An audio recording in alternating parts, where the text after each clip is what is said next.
I mean, Trump is the only candidate that's talked about accelerating the growth of the country. I'm Dog Gothic MAGA. I am proud to be a Republican, but most of all, I am proud to be an American.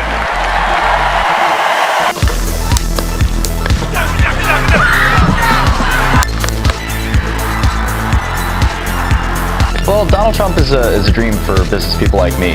We think Donald Trump is a better choice than Joe Biden on these issues. So the Trump agenda, the economic agenda about corporate tax reform, infrastructure, regulatory reform is the right agenda for growth. Yeah, I mean, seeing Donald Trump get up after getting shot in the face and pump his fist in the air with the American flag is one of the most badass things I've ever seen in my life. And they tried to kill the next President of the United States. Enough was enough. I mean, we got to be excited about the future. We got to do things that make us want to live. You know, it cannot always be about problems every day. But we need more of this. I think optimism, just like pessimism can be contagious, optimism is actually contagious. Yeah, I mean, for me, I do live the EAC values, right? Like, EAC is about figuring out how you can be of service to the growth of civilization, right? What is the unique set of actions you can take within your finite lifetime to help, you know, the odds that civilization makes it to grand scope and scale, right? And to me, with my skill set, I think figuring out how to embed intelligence very tightly into the physics of the world, that's the greatest impact thing I could do with my life. And so I wake up every day fired up, right, with sort of like the fire inside and ready to run through any walls, you know, go through any obstacle that is in my path, because I so believe in this mission. Like, I care about this mission more than anything. Se acercan las elecciones de Estados Unidos y creo que sería interesante hablar de un subgrupo de derecha que ha estado emergiendo durante este último tiempo. Es un subgrupo que creo que vale la pena presentarlo y conversar sobre él, debido a que es distinto a los subgrupos que existían antes en el ecosistema de derecha estadounidense.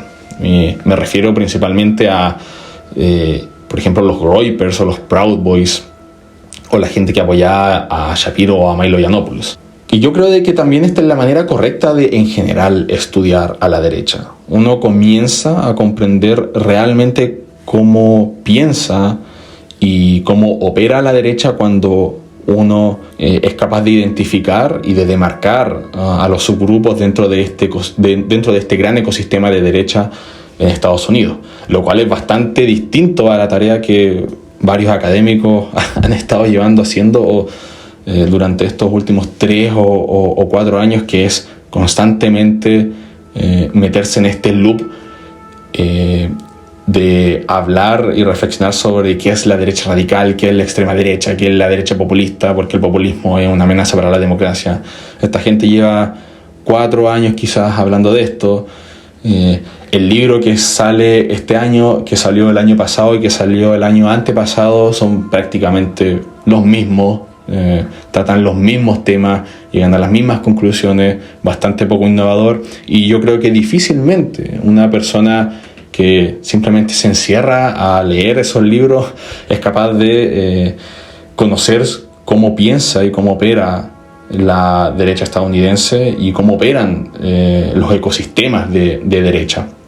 Pero como digo, en este video quiero presentar o hablar principalmente de este nuevo movimiento que es el aceleracionismo efectivo, o también llamado el IAC de forma abreviada.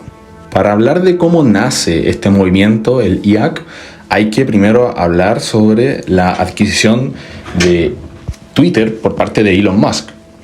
Como todos sabrán, Elon Musk, a través de esta fusión triangular, ¿no es cierto?, adquirió Twitter, en donde intervenían principalmente 3 empresas, que era Twitter, X1 y X2. Por eso era una fusión triangular. X2 fue la que absorbió a Twitter, ¿no es cierto? Y quedó colgando de X1. Y bueno, este deal de M&A en donde se estaba negociando la fusión tuvo varios problemas. De hecho, fue bien polémico.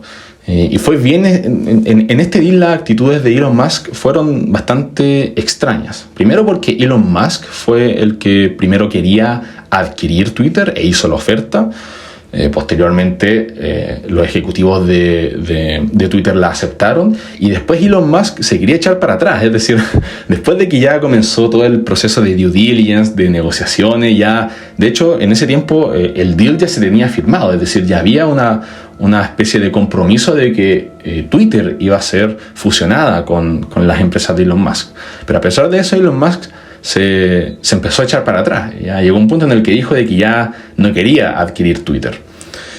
Supuestamente por temas de que Twitter no le había entregado información suficiente sobre los bots o algo así, los criptobots. En fin, toda esta cuestión terminó en un juicio y al final Elon Musk tuvo que adquirir Twitter. Y así fue. Pero lo interesante es preguntarse ¿por qué Elon Musk se le ocurrió adquirir Twitter? ¿Cuáles fueron sus razones? Y digo que esto es interesante porque si uno ve los números de Twitter, ellos desde hace tiempo están peleando por mantener las ganancias a flote. Son ganancias que vienen principalmente de anuncios, ¿no es cierto? Del advertisement.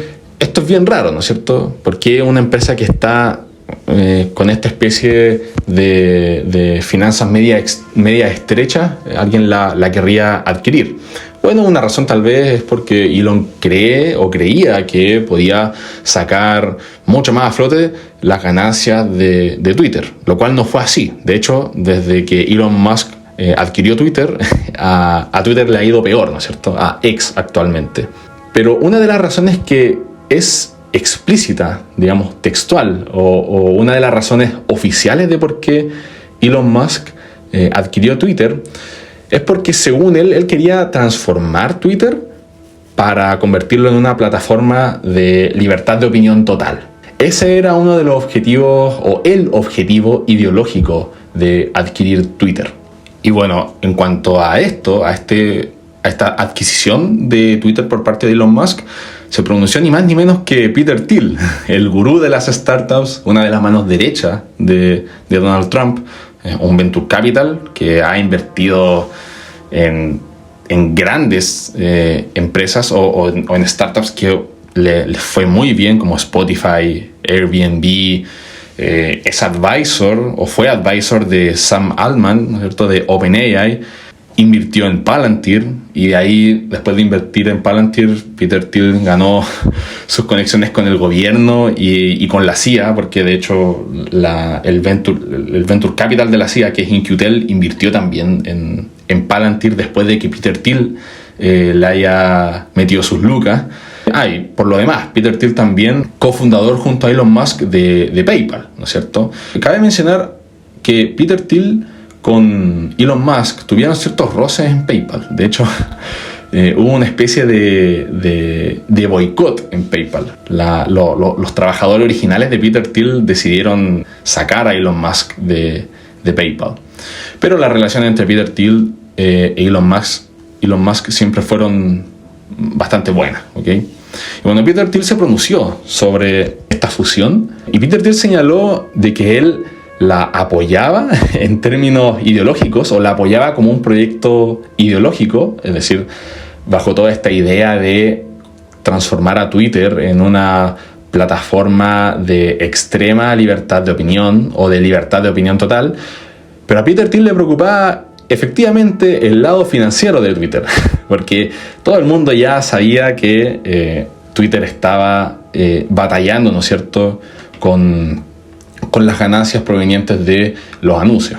For debate, discussion, and I think what Elon did with Twitter was, I think, extremely important, and I support it as an ideological project. Okay. I worry about it as a financial thing. I don't know if that works. The Elon question with. Y bueno, tiene sentido de que Peter Thiel apoye la fusión por motivos ideológicos, porque bueno, él mismo se autodenomina libertario, lo cual yo lo llamaría más bien un libertario banal, ¿no es cierto? Porque está metido ya con todo el GOP y con todo el Partido Republicano, con Trump, lo que sea. Pero él siempre ha sido afín en general a todo este tipo de ideas. Y bueno, de hecho Peter Thiel, por si no lo sabían, él pisó tierra chilena el año 2020, si mal no recuerdo. Y bueno, no quiero exponer a nadie, pero hubieron hartas personas que fueron a ver a Peter Thiel, entre ellos Axel Kaiser. Y de hecho Peter Thiel, además de esto, él su fondo ha invertido en empresas chilenas. El caso más famoso es Examedi, ¿okay? Que es una startup chilena muy, muy famosa y que le ha ido bastante bien. Y tú eres el único chileno, y no sé cuántos latinos hay, pero eres el único chileno en el Thiel Fellowship. Explica un poquito, por favor, para los que no saben qué es lo que es eso, y cuéntanos cómo llegaste a eso también. Perfecto, sí. Bueno, la beca básicamente no es una beca, porque en verdad te dan plata para que tú dejes la universidad. De hecho, como requisito para postular y para estar en el programa es o no haber ido o haberte salido de una universidad. Tienes que estar fundando una startup o cambiando el mundo de alguna manera, y tienes que ser joven. Entonces, esos tres como son los checklists. Y yo en verdad, yo ya me había salido de la universidad. Entonces como que a mi perfil yo creo que era interesante para ellos, porque ya mostré como que me arriesgué. ¿Ya? Pero lo que hacen ellos, el que está por detrás de la beca es Peter Thiel, que es fundador de PayPal. Y bueno, PayPal obviamente de las empresas que comenzó este boom de Silicon Valley. Y básicamente él tiene toda esta teoría, un poquito política, que dice como el sistema de educación está roto. Y tiene tanta plata en el fondo que está dispuesto a poner las lucas para comprobar su ideología. Entonces cada año postulan como 80.000 personas que cumplen con estos tres requisitos y eligen como a 20, 25. En fin, a pesar de todo esto, a pesar de los problemas o los dramas financieros de Twitter, Elon Musk terminó adquiriendo Twitter y efectivamente él cumplió con esta especie de proyecto de hacer a Twitter una especie de plataforma en donde la libertad de opinión fuese casi que total. Y bueno, obviamente lo primero que hizo, como ya todos saben, fue cambiarle el nombre a Twitter, ahora se llama X. Y después de eso comenzó a desbanear a varias cuentas que estaban baneadas, o más bien suspendidas. Y muchas de estas cuentas eran de hecho de gente del Partido Republicano, algunos periodistas y algunas figuras bien polémicas. Y la principal cuenta que resonó mucho, cuyo desbaneo resonó mucho, fue precisamente la de Donald Trump, ¿cierto? Que estaba baneada digamos, cuando existía la administración antigua de Twitter. Y de hecho, esta fue una de las razones de por qué Donald Trump decidió abrir posteriormente la plataforma Truth. Con todo esto ya comenzó a darse un fenómeno bien interesante en Twitter.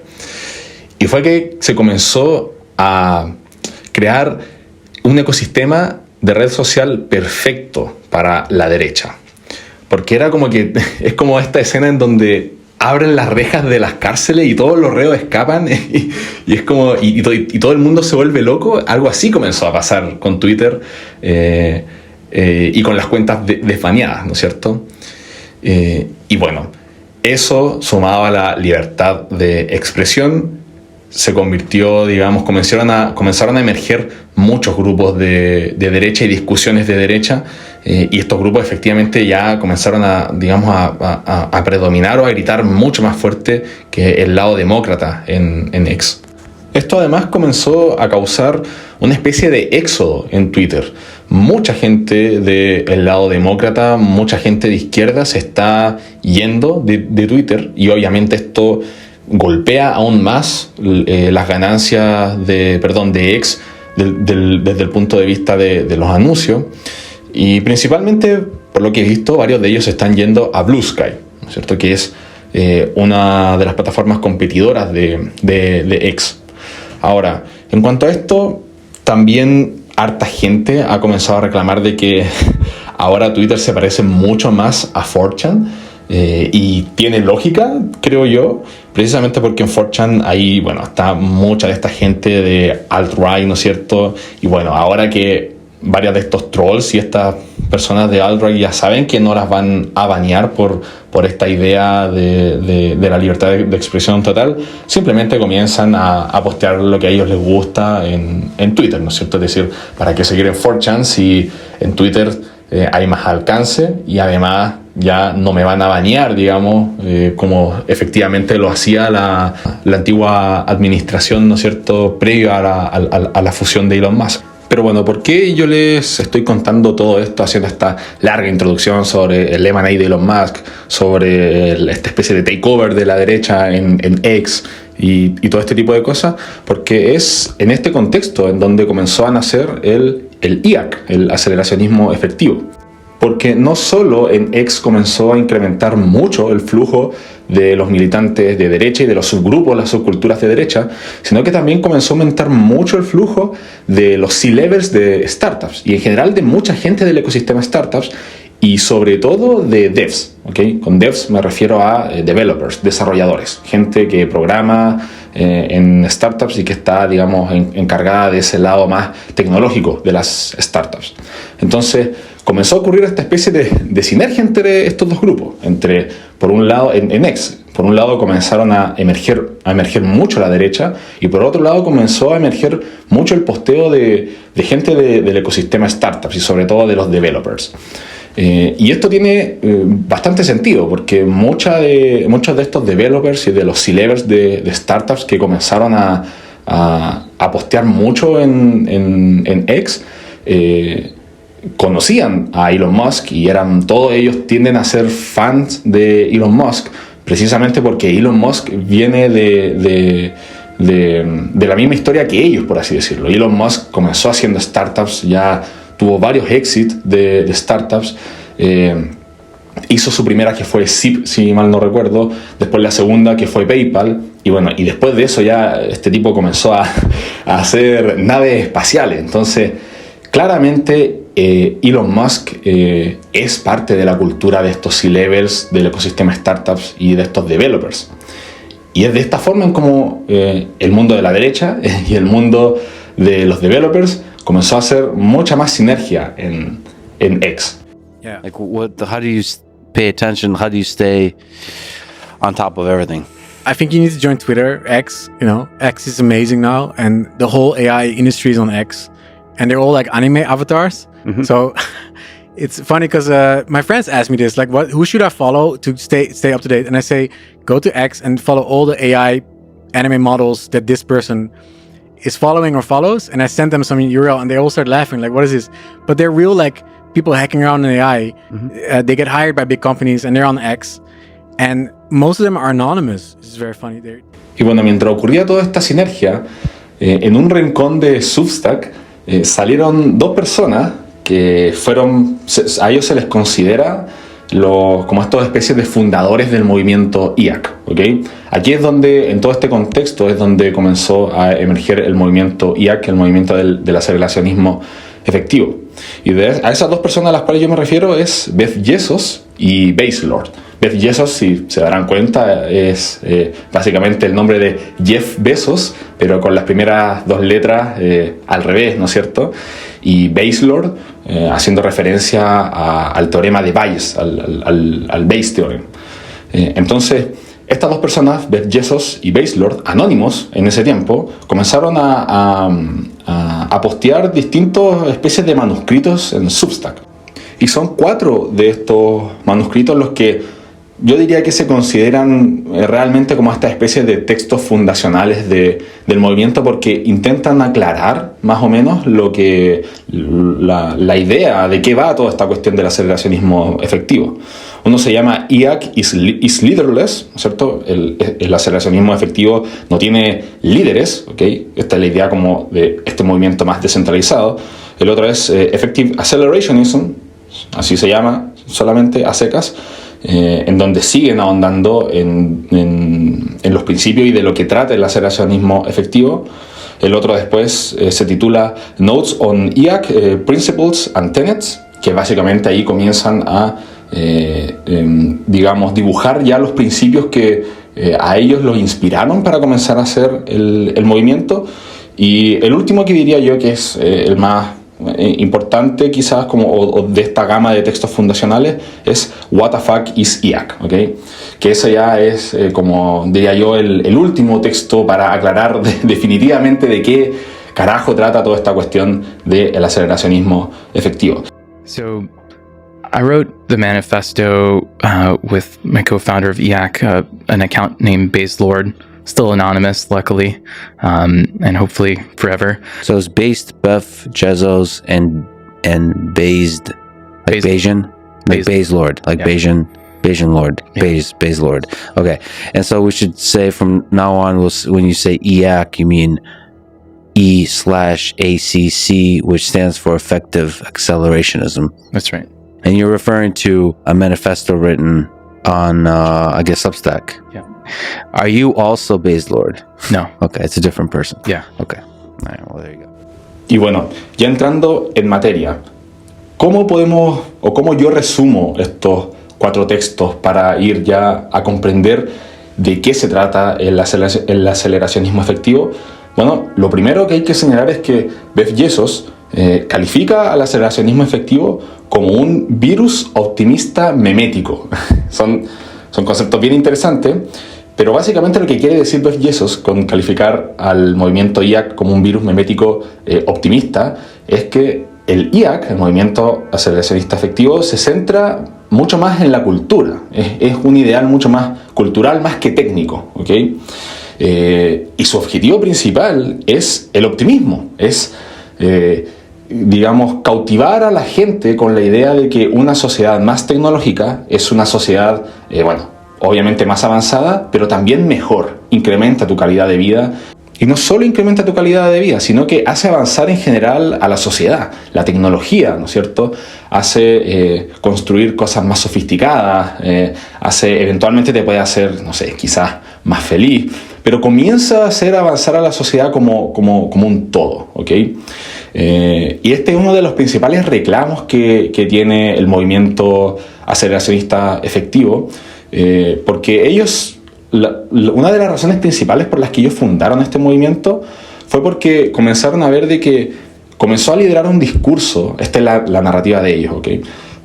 La narrativa de ellos es que comenzó, desde hace años, había comenzado a liderar un discurso en la sociedad en donde la tecnología era el enemigo y en donde había que desacelerar, señalan ellos. Ellos a esta idea del desaceleramiento le llaman el diesel, ¿ok? Y se podría decir de que de hecho los diesels, los desaceleracionistas son como los rivales de los aceleracionistas efectivos. Y bueno, Bev Jezos y Baselord señalan, mira, esta narrativa ha estado instaurada desde hace un año quizás, y la gente ya le perdió la fe a la tecnología. A la gente le asusta la tecnología. Precisamente porque la gente, o fundamentalmente porque la gente ahora asocia la tecnología con explotación de los recursos ambientales, explotación de, de la gente más desvalida, explotación laboral, lo que sea. Y Baselord y Bev Jezos llegan y dicen esta cuestión tiene que terminar porque en realidad la tecnología lo que hace es lo contrario, ¿ok? No solo incrementa tu calidad de vida, no solo te hace vivir más, no solo facilita las tareas que vas haciendo en el día a día, es decir, te elimina cargas en tu día, sino que también esta cuestión tiene un valor agregado general, que es que hace avanzar a la civilización humana. Effective Accelerationist Movement. Man, you had Bev Jezos on. I love Bev Jezos, and he's amazing, and I think IAC is very needed to similarly create a more positive outlook on the future. Like, because people have been very pessimistic about society, about the future of society, climate change, all this stuff. IAC is a positive outlook on the future. It's like technology can make us, we need to spend more energy. We should find ways to, of course, get clean energy, but we need to spend more energy to make cooler stuff and go into space and build more technology that can improve society. And we shouldn't shy away from technology. Technology can be the answer for many things. Yeah. Entonces, esto explica la idea del virus optimista memético, ¿no es cierto? Porque el IAC, el aceleracionismo efectivo, lo que pretende es cambiarle el switch a esa gente que piensa de esta forma, de esta manera negativa y poco optimista en cuanto a la tecnología. Y básicamente es un llamado a no tenerle miedo a la tecnología. Y aún más, no solo a no tenerle miedo, sino que a acelerar la tecnología. Sobre esto yo encuentro de que ellos, esta especie de diagnóstico, yo encuentro que ellos tal vez tienen algo de razón, ¿ya? Si ustedes se dan cuenta, y sobre todo esto se ve en la ciencia ficción, ¿ok? Por ejemplo, películas como Blade Runner, o juegos como Cyberpunk, o en general muchas películas y libros de ciencia ficción tienden a ver, o tienden a poner las sociedades tecnológicas como sociedades distópicas. Y bueno, esto es lo que intenta combatir el aceleracionismo efectivo. Por tanto, el aceleracionismo efectivo pretende básicamente ser esta especie de virus optimista memético. Y para los que se pregunten sobre la palabra memético, la palabra memético viene de la disciplina de la memética, que es algo, creo que es un concepto que ellos sacaron de Richard Dawkins, del libro del gen egoísta, si no me equivoco. Y básicamente un meme, aparte de ser estas cosas que postean los trolls, un meme en el sentido técnico, por así decirlo, es una especie de unidad mínima de cultura, una unidad mínima cultural, como una especie de bit de cultura. Y por eso ellos introducen el término de virus memético, ¿okay? Ellos pretenden ser esta especie de virus cultural optimista hacia la tecnología. Ahora, otra cosa curiosa que se extrae de estos textos fundacionales es que ellos señalan de que el aceleracionismo efectivo no es un movimiento ni de derecha ni de izquierda, ¿ok? Ahora, yo esto lo pongo en duda, o bueno, en realidad no lo pongo en duda, derechamente no lo creo, ¿ya? Yo creo de que el aceleracionismo efectivo, al menos ahora, ha agarrado un tinte de derecha muy obvio, lo cual es lo que voy a discutir más adelante. Pero bueno, ellos señalan de que el aceleracionismo efectivo no es ni de derecha ni de izquierda, pero que sí es un movimiento que apoya explícitamente el capitalismo, ¿ok? Ahora, acá viene una pregunta sobre qué es lo que ellos entienden por capitalismo. Ellos no lo señalan, simplemente invocan la palabra capitalismo y dicen de que el capitalismo es como el sistema que actualmente apoya el aceleracionismo efectivo, ¿ok? Sobre esto igual hay que tener cuidado porque obviamente hay distintas formas de entender el capitalismo. ¿A qué se refieren? ¿Al sistema actual del crony capitalism o a un sistema más libertario de free market? Bueno, ellos en realidad no zanjan, no demarcan el concepto de capitalismo que utilizan. Pero llama la atención de que aquí pareciese que comienzan a introducir ideas muy similares a las que señalan algunos liberales clásicos. ¿Y por qué digo esto? Porque ellos entienden al capitalismo como una especie de inteligencia colectiva. Y no solo como una especie de inteligencia colectiva, sino que también ellos lo ven como un sistema adaptativo complejo. ¿Okay? Es decir, esta especie de sistemas en donde si cambia una variable, esa mínima variable que cambie comienza a repercutir en el sistema como un todo, ¿okay? Y ese efecto se comienza a amplificar y se comienza a producir esta especie de transmisión de información a través del sistema capitalista. Y bueno, a algunos les podrá parecer esta idea bastante familiar y yo la encuentro muy familiar con algunas ideas que han descrito ya autores liberales clásicos, sobre todo, por ejemplo, con la idea hayekiana. Pero es bien curioso esto porque yo una vez le pregunté a Beth Jesus en uno de sus comentarios de uno de sus posts de X, le pregunté si él había leído alguna vez a Hayek y él me señaló de que no, nunca había leído a Hayek. Así que yo no sé de dónde exactamente saca estas ideas de que el capitalismo es una inteligencia colectiva y es un sistema adaptativo complejo. Y bueno, además de eso, ellos también apoyan la organización de la sociedad desde un punto de vista descentralizado. Ellos no creen que una sociedad que funcione de forma efectiva y de forma, digamos, eficiente, sea una sociedad que esté controlada constantemente y vigilada por un órgano centralizado, ¿okay? Ellos creen mucho en la descentralización. De hecho, Beth Jesus ha ido a hablar a conferencias en proyectos de ciudades privadas como Vitalia, si mal no recuerdo, Entonces ellos creen en esta idea también de la descentralización del conocimiento. Y también acá invocan la idea del individualismo metodológico, sobre todo. Ellos señalan de que cada uno de estos individuos es experto en algo, ¿no es cierto? Tiene conocimientos particulares sobre algo, y ellos también requieren de que ese individuo tenga libertad para que pueda desarrollar sus proyectos y de esa forma pueda, digamos, aportar el valor que tiene a la sociedad.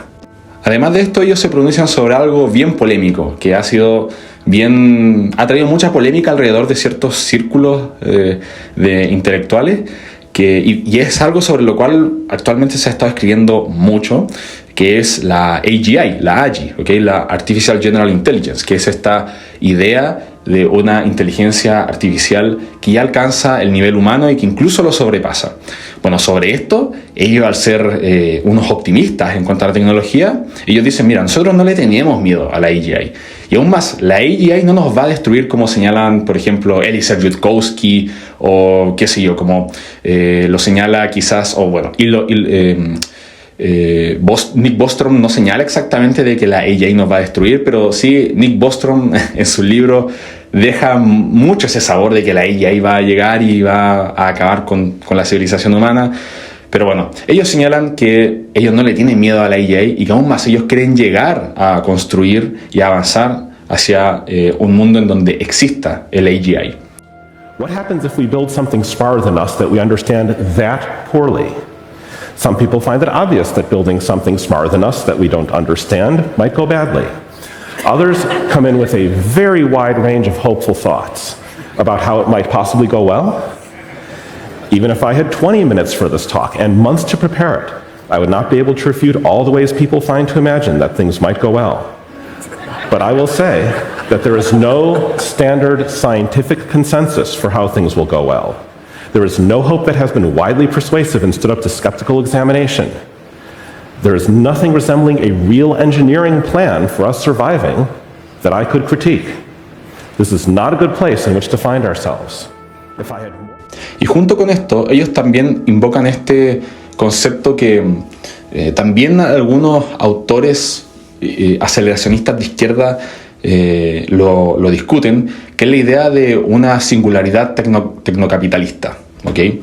Que es básicamente esta especie, esto ya son ideas mucho más locas quizás, mucho más especulativas, pero esta idea en donde ya se llega a un punto en la sociedad en donde el capitalismo y la tecnología pareciese que se vuelven uno y son elementos que van acelerando tanto el nivel de desarrollo de la sociedad que alcanza un nivel exponencial, y nada, como que el capitalismo se comienza a retroalimentar también de la tecnología, ¿okay?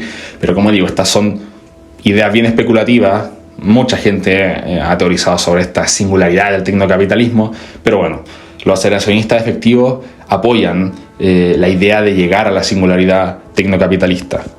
Ok, pero este endorsement que le hacen, por ejemplo, al libre mercado, a la AGI, al tecnocapitalismo, a la descentralización, al individualismo metodológico, al free market, y todas estas cosas son, digamos, endorsement o le dan el apoyo para llegar a un fin mucho más superior, es decir, a un fin mucho más alto que simplemente apoyar el avance tecnológico, que apoyar el libre mercado, y etcétera, el acelerar la tecnología. Y ese fin mayor que ellos proponen es ascender en la escala de Kardashev. ¿Y qué es la escala de Kardashev? Si ustedes se preguntarán. Bueno, la escala de Kardashev es una escala, una métrica, en donde se va midiendo el nivel de civilización, ¿okay? El nivel de civilización específicamente en relación a la cantidad de energía que esta civilización consume.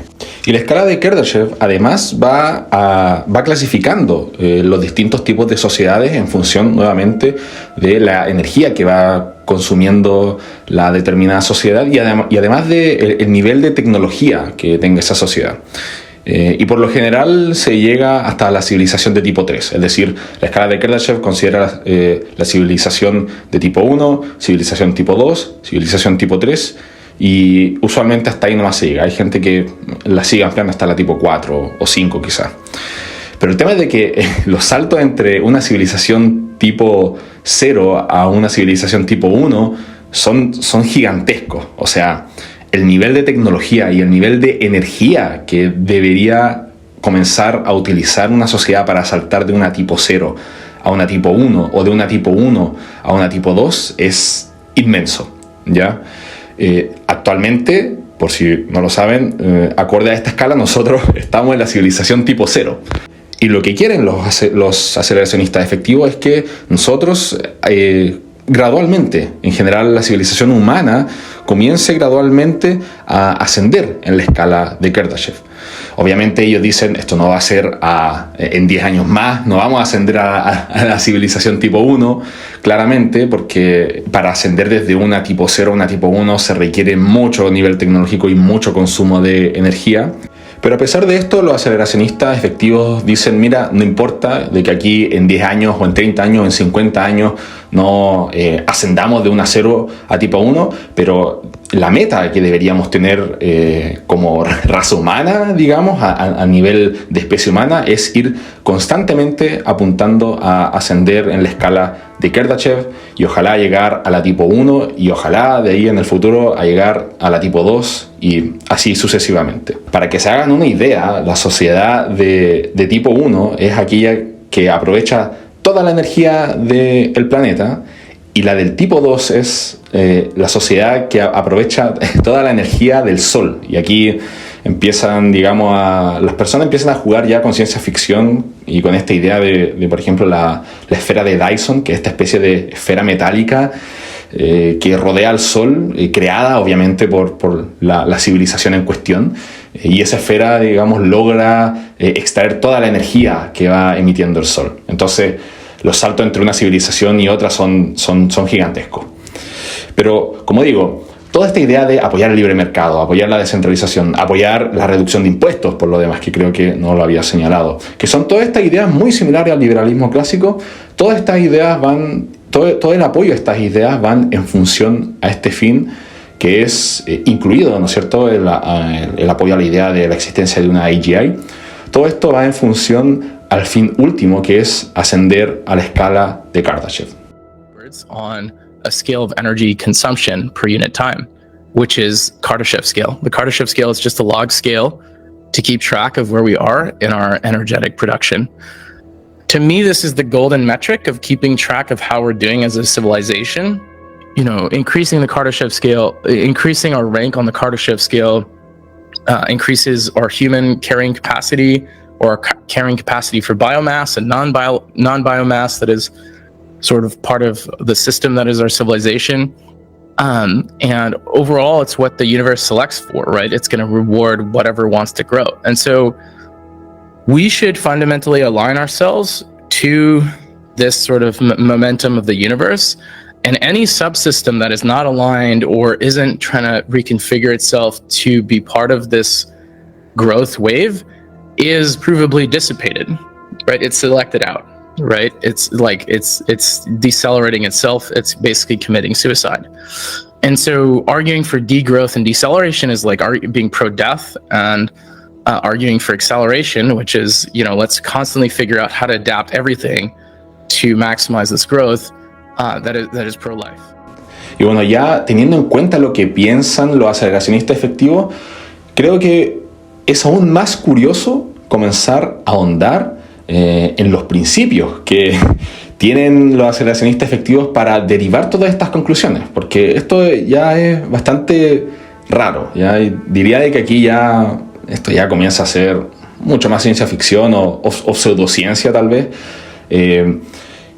pero yo no los voy a tratar profundamente, solo los voy a mencionar porque los principios en los que se basan estas personas, es decir, Jeff Bezos y Baselord, en general son principios sacados de la física. O sea, ellos comienzan a jugar con principios físicos y sobre todo de la termodinámica, y a través de eso ellos dicen de que llegaron a esta idea del aceleracionismo efectivo, es decir, a través de principios físicos y de leyes universales físicas, ellos señalan, y específicamente de principios termodinámicos, ellos llegan a conclusiones como que apoyar el libre mercado está bien.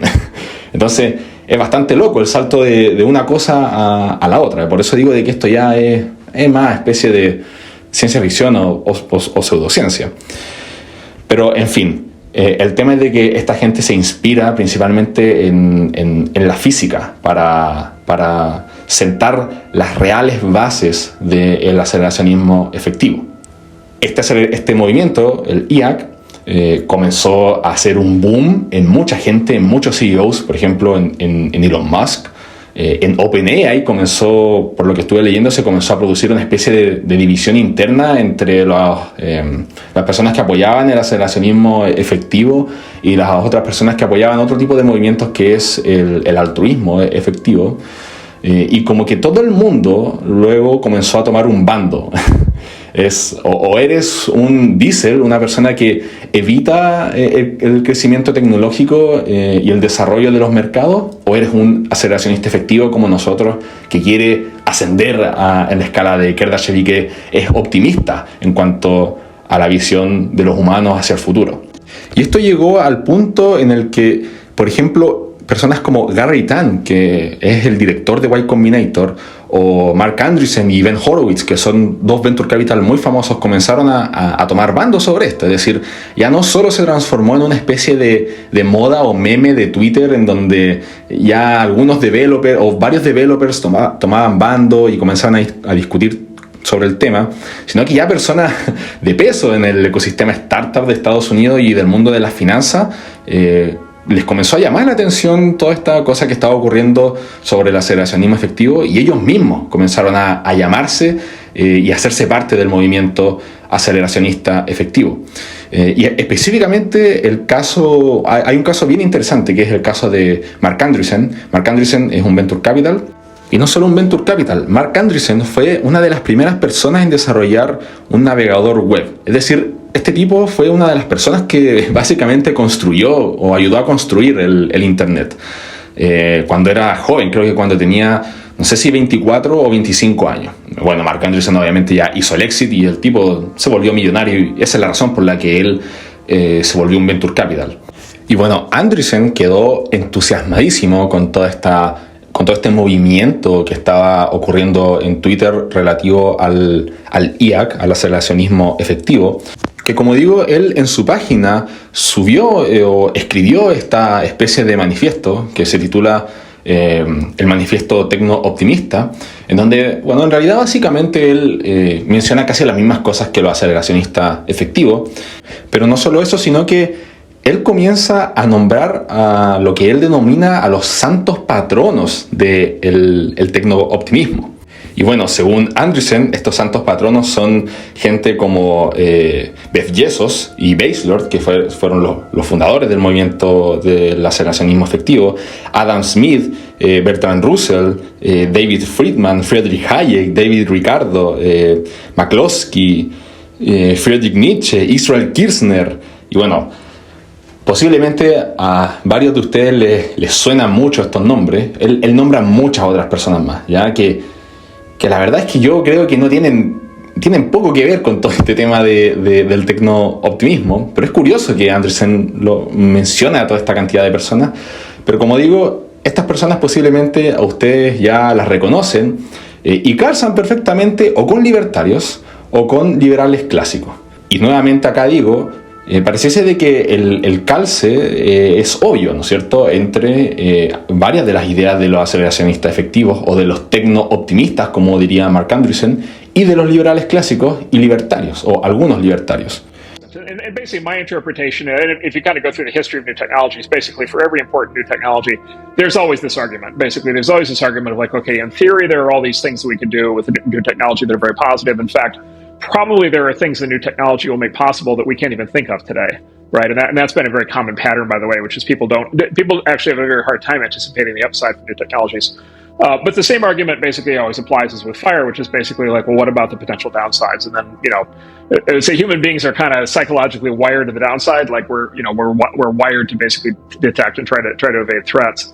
Right, and so there's basically always this impulse to say, okay, this is the technology that's going to ruin everything. And if you go through basically the history of every new technology like that, that argument applied repeatedly. I'll give you a couple examples. So one is. Ahora, lo que comenzó a ocurrir es que obviamente todo este movimiento comenzó a llamar la atención de de la prensa en general, y sobre todo porque se comenzaba a acercar la fecha de las elecciones, o al menos el año. Ya habían entrado en el año de las elecciones, y a varios medios, ¿no es cierto?, les comenzó a llamar la atención de que esta cuestión del IAC, del aceleracionismo efectivo, estuviese, digamos, tan candente en X. Y lo que terminó ocurriendo fue que a Jeff Bezos lo terminaron doxeando, le terminaron sacando toda su identidad, terminaron revelando toda la identidad. Porque si recuerdan, Jeff Bezos con Baselord habían fundado todo este movimiento bajo el anonimato. Pero al final, en un reportaje o en una especie de columna de la revista Forbes, se terminó revelando toda la identidad de Jeff Bezos. Hubo un reportero que comenzó a hacer relaciones cruzadas, principalmente traqueando algunos inversores de una startup que estaba haciendo Jeff Bezos. Y bueno, se terminó sabiendo de que la persona detrás de este seudónimo de Jeff Bezos era una persona que se llama Guillaume Verdon, que es físico de profesión, y que de hecho trabajó en una Big Tech, trabajó en Google y en un brazo bien misterioso de Google, que es Google X, que es el brazo de Google principalmente dedicado a investigación y desarrollo para comenzar, digamos, a generar y a sacar productos mucho más innovadores y de vanguardia. Y bueno, la historia que se revela en este reportaje de Forbes es que, bueno, él es Guillaume Verdon, físico, trabajó en esta Big Tech. Él se fue de Google y comenzó a formar su propia startup, que se llama Extropic, ¿okay? Que claramente, acorde a los principios del aceleracionismo efectivo, Extropic tiene que ver con la termodinámica. Y tiene que ver también con... ellos trabajan con la creación de semiconductores, ¿okay? De chips. Y bueno, Guillaume Verdon cuenta después, en unos videos que salieron ya mucho después de que lo hayan doxeado en este reportaje, cuenta de que en ese tiempo en el que se salió de Google y en el que ya se había decidido para fundar Extropic, la startup de él, ya en ese tiempo había pensado en escribir algo de sus ideas que había tenido durante varios años, sobre todo en Google y creo que también en la universidad, sobre esta idea de ya comenzar a erradicar esta especie de pesimismo en cuanto a la tecnología. Y así fue, de hecho, como nació el aceleracionismo efectivo. Fue Guillaume Verdon junto a Baselord escribiendo una vez que Guillaume Verdon o Jeff Bezos se salió de Google y comenzó a fundar Extropic.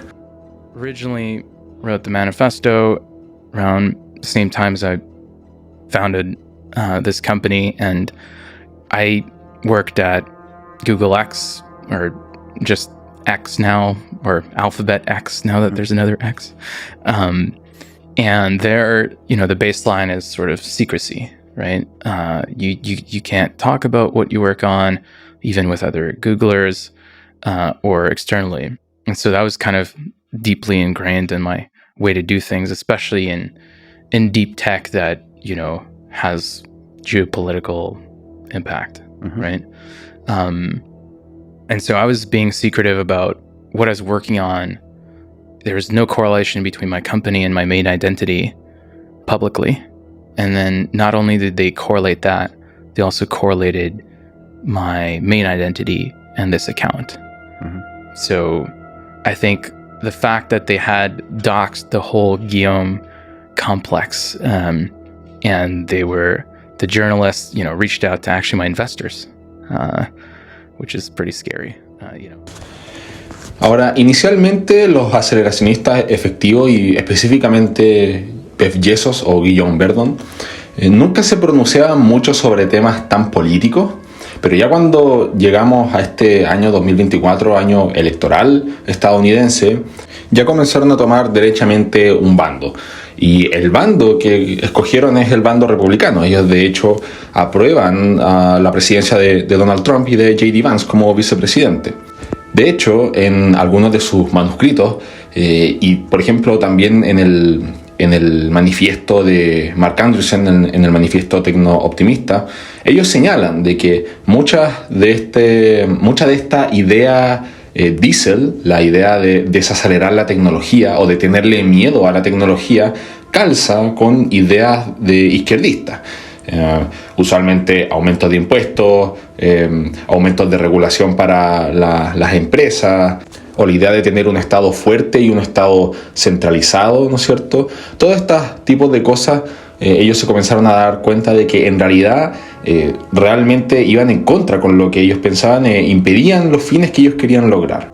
Y es de esta forma, creo yo, de que a pesar de que ellos señalen de que el aceleracionismo efectivo no es ni de izquierda o de derecha, es decir, que no es RACC o LACC como algunos lo abrevian, ellos igual terminaron siendo unos aceleracionistas de derecha.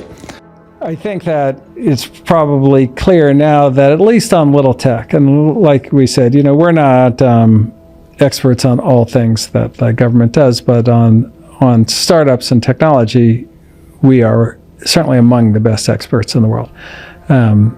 We think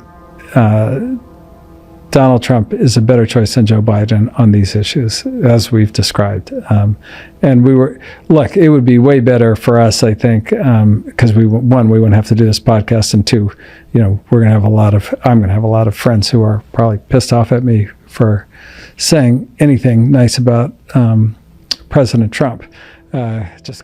Pero hay una razón también mucho más de fondo, es decir, no se trata solamente de este endorsement o apoyo que se le empezó a dar a Donald Trump y a J.D. Vance por parte de los aceleracionistas efectivos o tecno-optimistas, sino que pareciese que con algunos tweets que ellos hacen y con ciertas personas que citan en sus manuscritos, ellos han empezado a develar más o menos cuáles han sido sus inspiraciones ideológicas, por así decirlo, y que ellos no lo señalan explícitamente. Y bueno, ¿a qué autores me refiero? Sobre aquellos que son más o menos inspiración ideológica, sobre todo quizás para Beth Yesos o Guillaume Verdon.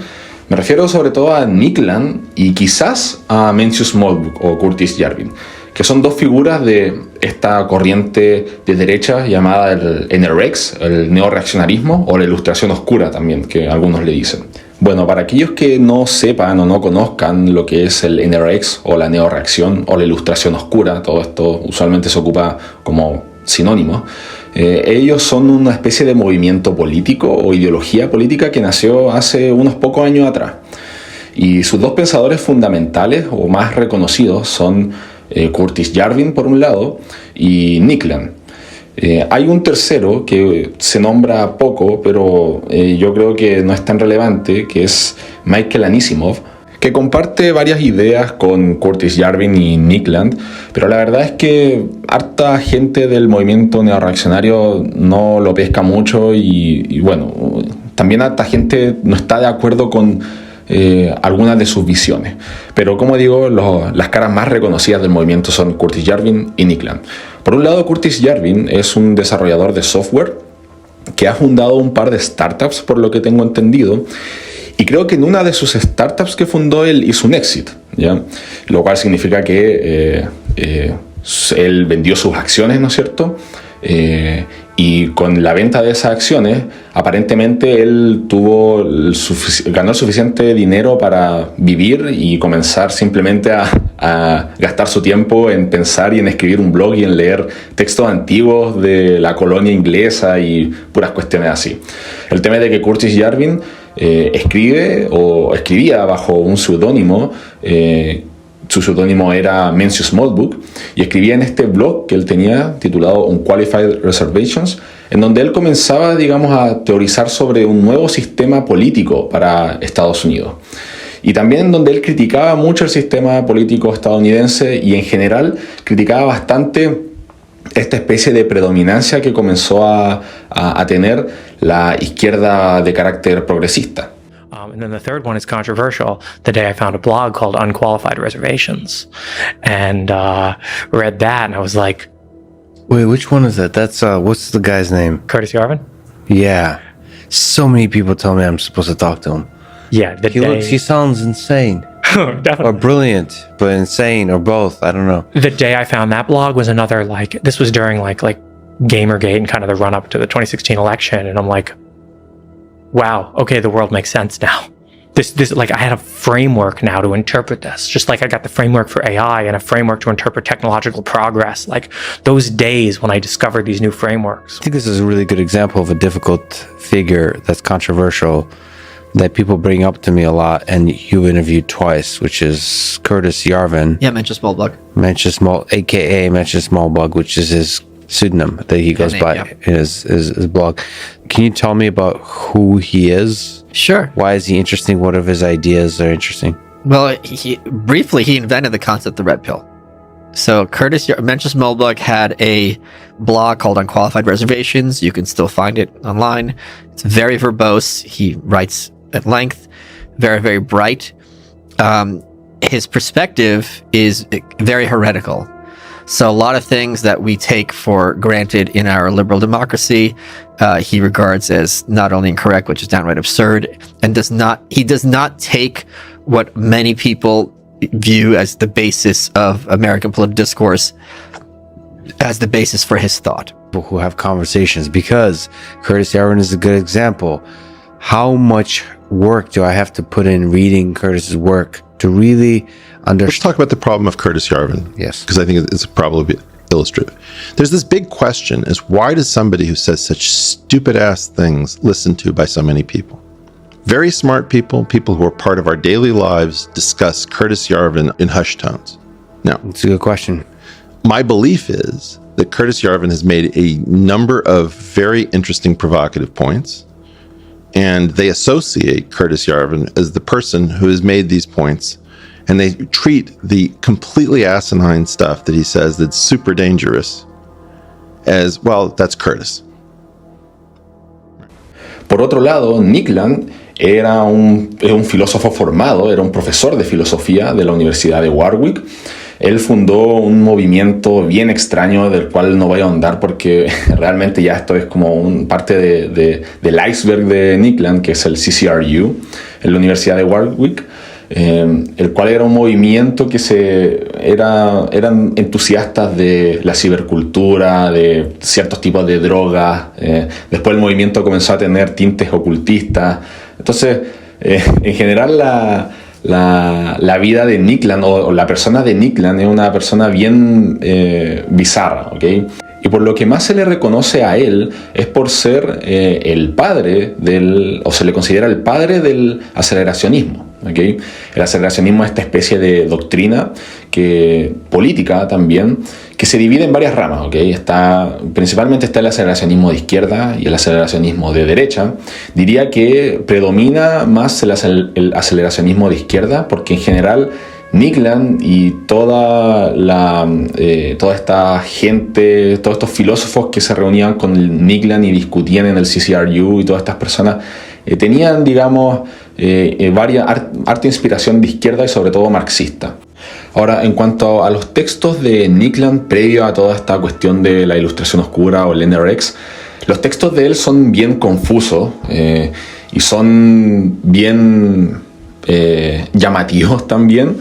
Pero la verdad es que mucha gente muchos colegas de Nikland llegaron a pensar de que Nikland derechamente comenzó a volverse loco. Y esto hay colegas de él que esto lo han dicho textual. Hay prólogos de libros aceleracionistas en donde colegas de él derechamente señalan de que creen que Nikland se comenzó a volver loco y bueno, si no me creen, busquen los textos de Nikland, busquen por ejemplo Fanget Noumena, que es un libro que yo tengo que es un compilado de textos de Nikland, que es muy interesante y llega un punto en el que ya la lectura de Nikland comienza a ser tan extraña que, bueno, no me parece extraño de que varias de sus colegas crean de que Nikland efectivamente durante ese periodo se comenzó literalmente a caer en la locura o en una especie de demencia o lo que sea. Pero bueno, posterior a todo esto, Nikland comenzó a irse mucho más al lado de derecha y derechamente ya después comenzó a atacar al aceleracionismo de izquierda. Y bueno, fue después en ese momento en el que Nikland escribió un texto que ya marcó un antes y un después y ya casi que sirvió como para, digamos, hacer oficial el movimiento del NRX o la ilustración oscura, que se titula The Dark Enlightenment, la ilustración oscura, que lo pueden encontrar gratis subtitulado en internet. Y ahí Nick Land resume algunas ideas tanto de Curtis Yarvin como ideas propias y más o menos sobre lo que trata o sobre a lo que ellos se refieren con esta noción o idea de la ilustración oscura. There is a very similar pattern that you find in the structure of societies, in the structure of companies, and in the structure of computers. And all three are moving in the same direction. That is, away from a top-down structure of a central command system, giving the system instructions about how to behave, towards a system that is parallel, that is flat, which is a web, and which change moves from the bottom up. And this is going to happen across all institutions and technical devices. It's the way they work. Ahora, algo muy importante a destacar del movimiento de la neoreacción o el NRX es que pareciese que fuesen personas bien distintas, precisamente porque en los textos de Nick Land y en los textos o en los escritos de Curtis Yarvin, en el blog de Curtis Yarvin, tratan de temas distintos. ¿Y a qué me refiero con esto? Por un lado, Curtis Yarvin habla bastante sobre temas de monarquías, críticas a la democracia, la forma en cómo él concibe las relaciones de poder. Habla mucho sobre los tipos de sistemas de gobernanza o sistemas políticos, critica mucho a la izquierda progresista. Y por otro lado, Nick Land es una persona que habla mucho del tecnocapitalismo, de la inteligencia artificial, de la singularidad tecnocapitalista. Habla también del transhumanismo, y todo esto también Nick Land lo comienza a combinar con ideas medias ocultistas. Nick Land también es una especie como de fan de Lovecraft, así que comienza también a combinar todas estas cuestiones con literatura Lovecraftiana. Pero hay algo que a mí siempre me gusta recalcar del movimiento NRX, y es que pareciese que es un movimiento bastante pesimista, tanto por el lado de Nick Land como por el lado de Curtis Yarvin. ¿Y por qué digo esto? Porque, por un lado, Curtis Yarvin, él casi que en sus vlogs señala de que vivimos en tiempos aberrantes por culpa de la izquierda progresista, que la violencia está desatada, etcétera, etcétera. Y que, bueno, él de esta forma es como comienza a criticar el sistema de gobernanza estadounidense y llega a la idea de que no debería existir, ¿no es cierto?, un estado con división de poderes, sino que debería existir una especie de monarquía, que es lo que vamos a conversar más adelante. Y por otro lado, Nick Land, que trata sobre más temas tecnológicos, él es bien extraño, ¿ya? Porque Nick Land cree de que el capitalismo es la última fase de la historia, por así decirlo. Es decir, él no cree, a pesar de él haber estado inspirado en toda esta idea del marxismo, ¿no es cierto?, él no cree en esta especie de historicismo marxista. Es decir, él no cree de que va a llegar la revolución del proletariado y de que después se va a instaurar el socialismo y que después se va a hacer la transición al marxismo y que la historia, digamos, existe esta especie de dinámica en la historia en donde se va pasando de distintas fases o modos de producción en la historia, y eso va definiendo, ¿no es cierto?, la forma de gobernanza también, o las relaciones de poder. Nick Land no cree en nada de eso. Nick Land, y aquí nuevamente una de las razones por las que él se separa de la izquierda, él dice: miren, ustedes ya perdieron el capitalismo en la última fase, lo único que queda aquí adelante es el capitalismo, y derechamente lo que Nick Land quiere hacer es acelerar el capitalismo a sus máximos niveles. Y Nick Land es muy pesimista sobre el futuro. Él cree de que la singularidad tecnocapitalista, es decir, el acelerar el sistema capitalista y acelerar la tecnología, va a llevar a la destrucción humana. Y Nick Land quiere eso, pero Nick Land quiere eso porque él dice es la única salida que tenemos. Ya esta es la última fase de la historia.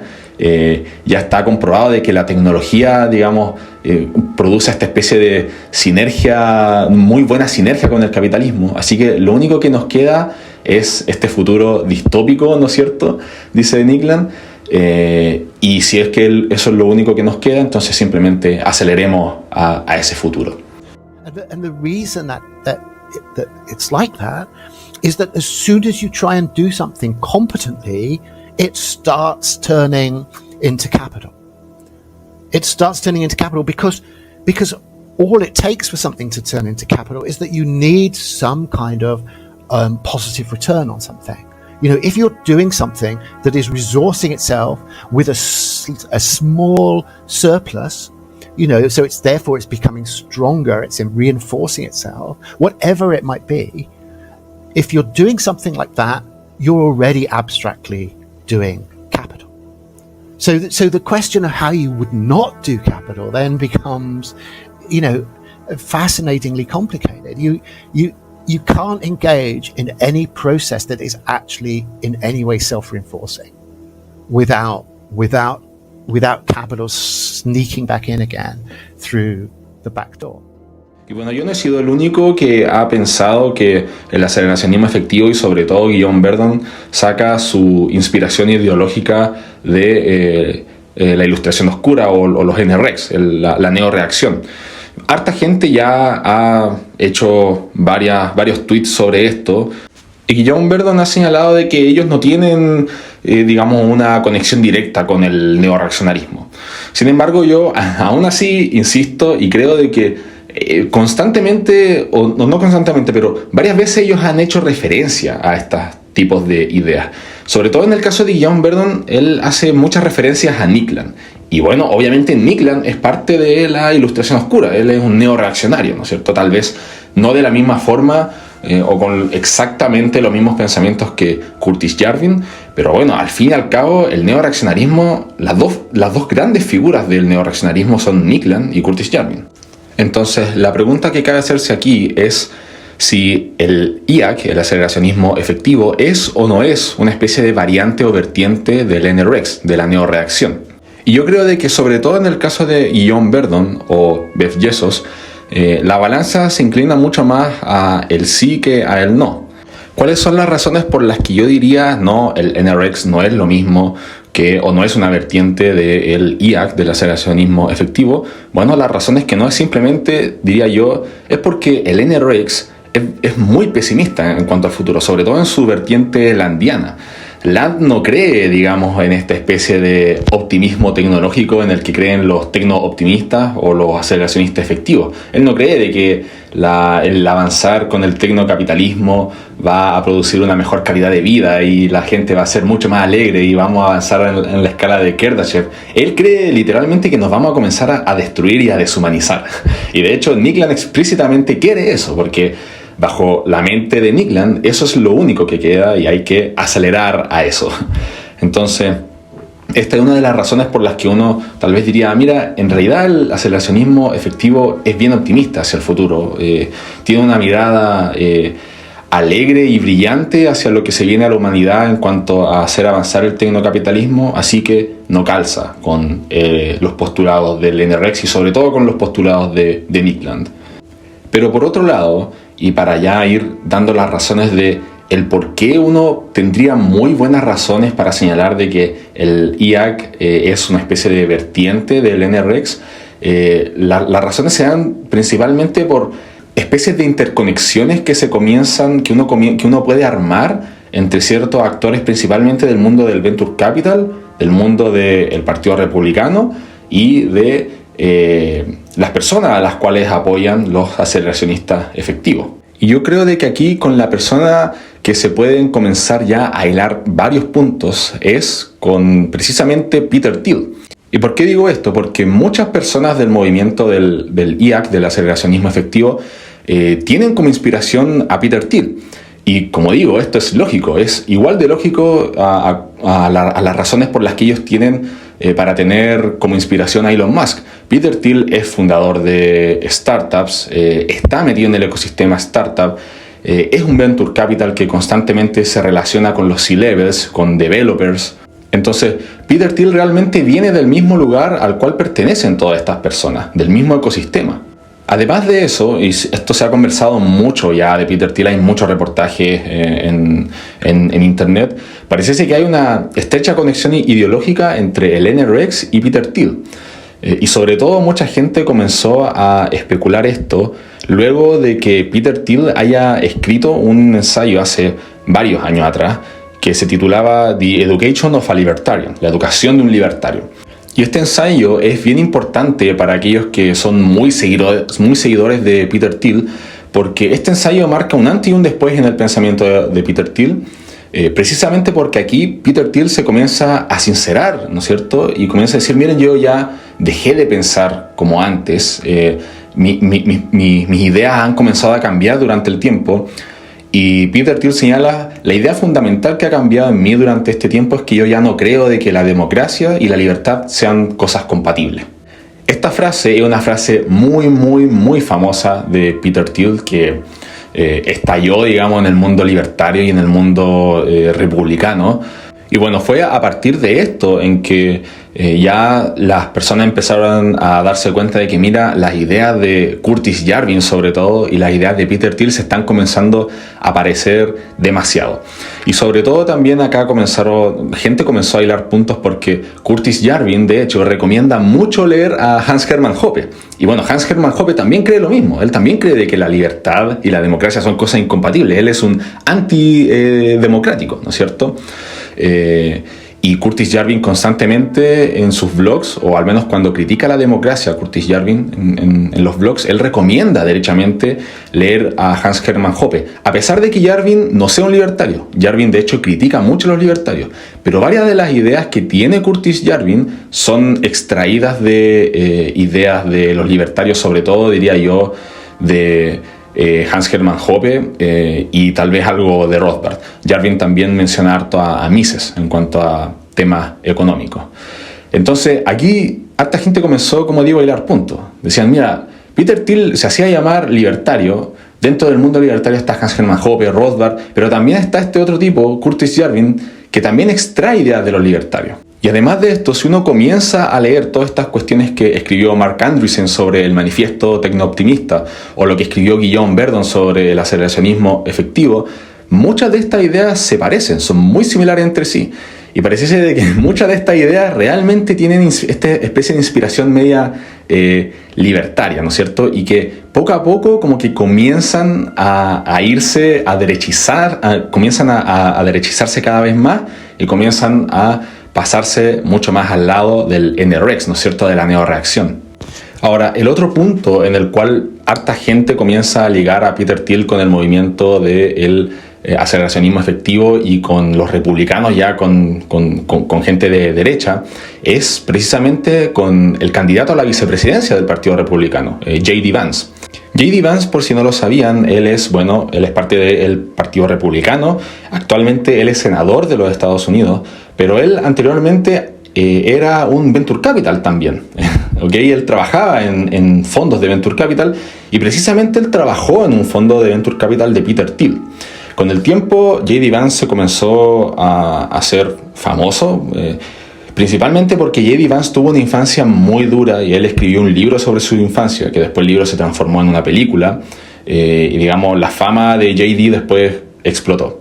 El tema es de que J.D. Vance se considera una especie de protegido de Peter Thiel, precisamente porque J.D. Vance y Peter Thiel tienen básicamente el mismo background. Ambos vienen del mismo ecosistema de startups y venture capitalists. Y algo llamativo de J.D. Vance es que Vance se alinea mucho con los intereses en general del mundo del Venture Capital, porque J.D. Vance está en contra de las Big Tech en general. Él señala de que las Big Tech, principalmente él está en contra de las Big Tech porque él cree de que financian a los demócratas, ¿no es cierto? Y obviamente él es un republicano y está en contra de los demócratas. Pero esta idea de que J.D. Vance esté en contra de las Big Tech deja, digamos, complace tanto a la gente del mundo del Venture Capital, porque ellos dicen, sí, es verdad, nos conviene de que J.D. Vance esté en contra de las Big Tech, porque del otro lado, la parte contraria a las Big Tech son las Little Tech, como lo llama Mark Andreessen y Ben Horowitz. Entonces, cada vez que una Big Tech va ganando terreno, eso significa de que las Little Tech o las startups van perdiendo terreno. Y este es, ¿no es cierto?, esta idea general de la competencia, ¿no es cierto? La competencia en general en Estados Unidos está concebida como, o al menos en este ecosistema startup, está concebida de la forma en que una startup, ¿no es cierto?, la rompe, crea un producto mucho mejor que Google, crea un producto mucho mejor que Facebook, crea un producto mucho mejor que Amazon y logra destronar a algunas de estas Big Tech, ¿no es cierto? Entonces, el que J.D. Vance esté en contra de las Big Tech significa inmediatamente de que está a favor de las Little Tech y que por tanto varias personas digan de que J.D. Vance está a favor de la competitividad del mercado. Ahora, obviamente esto se relaciona con el movimiento del aceleracionismo efectivo, porque los aceleracionistas efectivos les gusta el tema de las startups. Ellos vienen del mundo de las startups y además de eso ya han dado su apoyo explícito tanto a Donald Trump como a J.D. Vance. Of power. So just take one example, right? The big tech companies, which effectively control the flow of information in our society. Now, you cannot speak your mind as a conservative without fear of getting censored by Facebook, Twitter, Apple, whoever else. Well, if you try to do something, when I say we should be doing something about big tech, breaking up their monopolies, making their business model, which effectively just allows them to steal data from us, making that business model illegal or unacceptable, what people always say is, well, these are private companies, we can't do anything about them. Well, first of all, that's total BS. They're not private companies. They've been given special privileges by the government for decades. And on the other hand, what do we care more about? The interests of multinational companies that hate this country or the First Amendment? I care more about the First Amendment.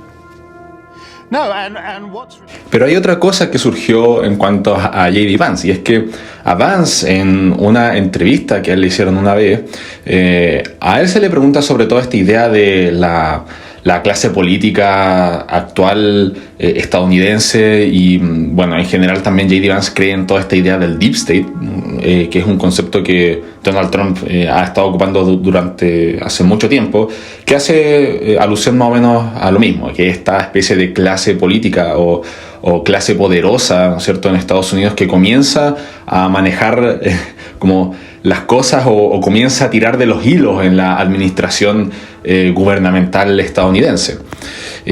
Obviamente el trumpismo está en contra del Deep State y ellos son los que más teorizan sobre el Deep State, y a J.D. Vance en una entrevista se le pregunta sobre cómo erradicar esta clase política, ¿no es cierto?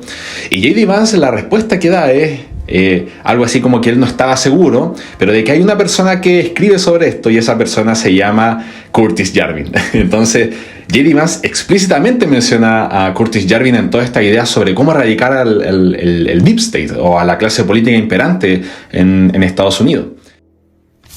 You said something that I would like to zero down on. How do we effectively, quote, rip out the disgusting leadership class? Oh, man. I mean, you know... Because let me expand on that just a second, because and I'm going to give you a little cover here, because it's not just, I mean, obviously elections, that's one thing, okay? But unfortunately, this evil leadership class has already taken over all of our institutions. Current pipeline is to turn them into those people that we just called evil and disgusting. How do we, aside from elections, how do we rip out this leadership class? So these institutions are corrupted and rotted to the core. This elite ideology is everywhere and in all the things. What other options do we have besides voting them out, which we're seeing is ineffectual? Yeah, so again, this is like a tough question, but this is maybe the question that confronts us right now. You know, there's this guy, Curtis Yarvin, who's written about some of these things. Knowing chuckle there. There's this guy. Y Curtis Yarvin también trata, obviamente, de estos temas. Y la forma en como Curtis Yarvin, diría yo, que llama al Deep State, él lo llama como la catedral, o The Cathedral, ¿ok? Yarvin presenta esta idea en uno de sus textos que se llama The Red Pill. De hecho, de ahí fue en donde se comenzó a popularizar el término de la pastilla roja. Aparte de toda esta cuestión de Matrix, ¿no es cierto?, que la idea de la pastilla azul y la pastilla roja está sacada de la película Matrix, pero luego se comenzó a volver mucho más mainstream cuando Curtis Yarvin lo introdujo en sus textos y, bueno, harta gente de derecha leía ya sus textos y comenzaba a conversar en los foros de 4chan sobre la idea de la pastilla azul y la pastilla roja. Y bueno, para Curtis Yarvin, la idea del Deep State, o lo que él llama la catedral, consiste principalmente en una estructura, o en la actual estructura de poder que realmente dirige los Estados Unidos, ¿okay? Y que la catedral está compuesta principalmente por lo que yo entiendo, por tres actores. Uno es la academia, el otro es la media, los medios de comunicación, y el otro es la administración del Estado, ¿okay? Entonces Curtis Yarvin dice, mira, en realidad, aquí cuando existen elecciones en Estados Unidos, y a esta conclusión fue a la que él llegó también cuando salió Donald Trump electo. Él dijo, en realidad da lo mismo si es que existe un presidente demócrata o un presidente republicano, da lo mismo si está Donald Trump o da lo mismo si está Joe Biden, porque los que realmente tienen el poder en Estados Unidos no es el Ejecutivo y tampoco es exactamente el Congreso, sino que es la catedral. Es esta especie de retroalimentación que se comienza a dar entre la academia por un lado, entre los medios de comunicación y entre parte de la administración del gobierno de Estados Unidos. Y esa es la real fuente de poder y los reales tomadores de decisiones en Estados Unidos. Y bueno, si ustedes preguntan por qué o a qué tipo de academia es la que se refiere Curtis Yarvin, bueno, él se refiere principalmente a la Ivy League, es decir, a Stanford, a Yale, a Harvard. Él cree que todas esas instituciones son actualmente instituciones que están ya contaminadas con ideales de izquierda progresista. En cuanto al otro actor de lo que Yarvin llama la catedral, está, como digo, los grandes medios de comunicación. Y bueno, estos son básicamente los típicos que en realidad harta gente del Partido Republicano reclama, ¿no es cierto? Que es, por ejemplo, CNN, BBC News, Washington Post, NBC, New York Times. Y bueno, para Yarvin todos estos medios de comunicación básicamente lo que hacen es, lavarle el cerebro a la gente con parte de esta ideología de izquierda más progresista y de esa forma ir amoldando el pensamiento y en general la cultura de las personas. Entonces aquí se ve otra relación, ¿no es cierto?, al menos entre J.D. Vance y Curtis Yarvin, ¿no es cierto?, este otro pensador de la neorreacción. Los republicanos o J.D. Vance hablan de esta especie de deep state, ¿no es cierto?, esta especie de administración del gobierno oculta o de esta especie de elite dentro de Estados Unidos. Y por otro lado, Curtis Yarvin se refiere a esto mismo como a la catedral, ¿ok? Ahora, en cuanto a esto también, Peter Thiel piensa algo muy similar a Curtis Yarvin, sobre todo en cuanto a las universidades. Peter Thiel cree que actualmente las universidades efectivamente son especies de centro de adoctrinamiento. De hecho, Peter Thiel desde hace tiempo cree eso. Él escribió un libro titulado The Diversity Myth, el mito de la diversidad, en donde él básicamente señala de cómo es que, según él, Stanford se transformó en una universidad progre de izquierda, en donde al final se termina suprimiendo la libertad de pensamiento y expresión por intentar mantener a flote esta idea de la diversidad. Misleading, euphemistic terms. It does not, to put it charitably, have much to do with a diversity of ideas. You do not have real diversity on a college campus when you have a campus full of people who look different but think alike. And again, I think this is very, very important as a starting point in framing the issue. Well, the question then becomes, well, what are these things really about? What is multiculturalism really about? And I will suggest to you that the single most important theme that runs through much that goes under the rubric of multicultural is that it is anti-Western. It is not non-Western. It is still focused very much on our own society, but it is primarily a vehicle for denouncing it. At Stanford University, which is the one I'm the most familiar with, but I think is certainly no exception to the rule, the debate over multiculturalism in the late 80s started with a protest. The protest was against Western culture. The notorious chant was, hey, hey, ho, ho, Western culture's gotta go. It was not a demand for inclusion, it was a demand for exclusion. Now, why does Western culture have to go? Entonces, como se podrán dar cuenta, existe esta especie como de eterna retroalimentación entre personas como Peter Thiel, entre gente de la neorreacción, ya sea del lado de Nick Land o del lado de Curtis Yarvin, y también entre gente del mundo republicano, como por ejemplo el posible vicepresidente J.D. Vance. Y todo esto, a todas estas tres figuras, parece que constantemente la gente del movimiento del aceleracionismo efectivo hacen referencia a estas personas.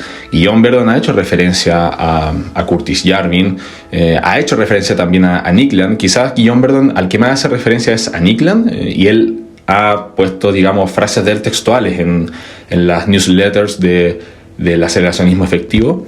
Y se suma a todo esto esta especie de fanatismo que tiene mucha gente del movimiento IAC o aceleracionista efectivo hacia Peter Thiel, ¿no es cierto? Porque Peter Thiel es, digamos, uno de los santos patronos del ecosistema de las startups. Entonces, esto es lo que en general a mí y a muchas otras personas nos lleva a pensar de que parece de que el aceleracionismo efectivo es una especie de vertiente alternativa del NRX, ¿no es cierto?